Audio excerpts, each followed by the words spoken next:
Good morning. Welcome to Iksha GPS tracking and vehicle management system. In this video, we will show you how to create a maintenance schedule for your vehicle. From the home screen, click on the Vehicle tab visible on the bottom menu bar and you will see the list of vehicles available under your account.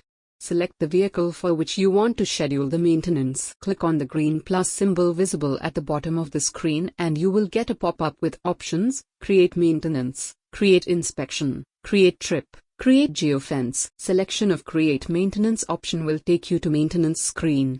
Start filling the required fields visible on the screen, starting from Maintenance Title. By selecting the start date will schedule the maintenance accordingly.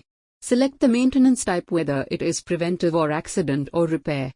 You can also select the priority of the maintenance from low to critical, add notes or description if needed. You can take a pic of damaged part and upload images. Under Problems drop-down, you can create a specific problem or multiple problems to be addressed. As you click on Save, your vehicle maintenance is scheduled. Thank you for watching this demo. Get connected with Iksha team on WhatsApp at 99632145525.